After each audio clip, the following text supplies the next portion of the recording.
When I reached Bristoe, cannonading had begun, and as I obtained a full view from the head of General Hay's column, I saw the enemy's lines advancing, and his musket balls whistled around us. Lieutenant Brown's battery had crossed Broad Run and was going into action. Ricketts' battery went into action on the height south of Broad Run. General Webb, with his skirmishers engaging the enemy, was moving our right to endeavor to connect with the 5th Corps, and one of his brigades had nearly crossed the stream. I directed him to half and face to the left, and to hold the railroad embankment, which he did. Knowing the locality well, I at once ordered General Hayes to face his division to the left, and run for the railroad cut, invisible from where we were. This was promptly done without hesitation, General Hayes and General Lowen leading the line, under a heavy musketry fire from the enemy, and impeded by our artillery, which, with most commendable energy, was striving to get to the front where it could share in the unexpected conflict. A more inspiring scene could not be imagined. The enemy's line of battle boldly moving forward, one part of our own steadily awaiting it and another moving against it at double quick, while the artillery was taking up position at a gallop and going into action. The attack fell mainly upon the 1st and 3rd Brigades of General Webb's division, the 1st commanded by Colonel Heath and the 3rd commanded by Colonel J. E. Mallon, and on the 3rd Brigade of General Hayes' division, commanded by General Lowen. The 2nd Brigade of General Hayes' division, commanded by Colonel Smith, was, in a measure, screened by the woods from the direct attack of the enemy, but was all prepared to charge the flank of the enemy should he reach that part of our line which he assailed. Under our fire the repulse of the enemy soon became assured, and Arnold's battery arrived in time to help increase his demoralization and reach the fugitives. The enemy was gallantly led, as the wounding of 3 of his general officers in this attack shows, and even in retiring many retired but sullenly. An advance of a thin line along our front secured 450 prisoners, 2 stand of colors, and 5 field pieces. 22 dead horses were found on the ground which battery occupied. I could not make a more decided pursuit, as all my force yet up in position was 3 batteries and about 3,000 infantry, and the prisoners informed us that we had as yet encountered but 1 division of Hill's corps, and that the others were nearby and coming up.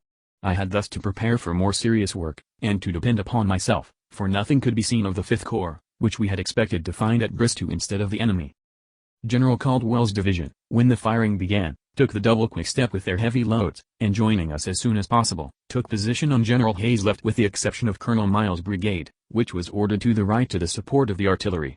The action had come upon us so suddenly that Lieutenant Brown's battery, separated by a long interval from the infantry, maintained itself on our extreme right, and poured a most destructive fire upon the flank of the enemy's line of battle during his advance and retreat. Colonel Carroll's brigade came up after General Caldwell's division had passed him, and took position to cover our left flank on a line perpendicular to the railroad. General Gregg's cavalry division also arrived and took post behind our line. His batteries were with the infantry column during the attack of the enemy, but by some misunderstanding passed off the field toward Brinceville, and did not participate in the repulse. The enemy's troops now began to arrive and take position on our left. The prisoners we took showed them to be Ewell's corps. It would have been impossible to withdraw from my situation in daylight in presence of such superior forces of General Lee. The position I held was good except on my left, and such that the enemy could only ascertain my force by a heavy attack. Relying upon the effect of the first repulse, I deemed that he would not do this till all his army arrived, and this would take the remainder of the day. To move was to disclose my comparative weakness and invite immediate attack, and even if successful would open the way to Brinceville, at which place was a large portion of our wagon train, protected only by Buford's cavalry.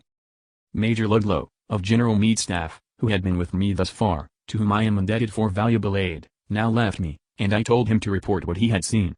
I did not ask for assistance, not knowing for a certainty that I might be deceived as to the force of the enemy around me, and disarrange other important plans. I received the following communication from General Sykes. I have just Senator Major Ludlow. It is everything that the army should be concentrated at Centreville. I think you ought to move toward Manassas as soon as dark, if not before. The longer you delay, the more force they can bring against you, and, if Lee's army is on your left, 2 corps are little better than 1. I have sent word to General Meade that I shall stay at Manassas until dark, unless I see the head of your column sooner coming this way. Another advance against our right was attempted, but the fire of our artillery alone caused it to be abandoned. I then sent word to General Sykes that I would like to have his support on my tight. Affairs grew more and more alarming on my left, and, expecting the next attack there, all my preparations were made to meet it, and General Webb, holding the right, was kept in readiness to reinforce the left. Skirmishing continued along the left of my line during the arrival and deployment of General Ewell's forces, and just at dusk of evening some batteries opened against our left for the purpose of enfilading our position. This was promptly answered by our own artillery, and this cannonading continued till some time after dark, but without much effect. Just about this time, too, the head of General Sykes' force came to our support. The arrival of night prevented our being attacked by this overwhelming force.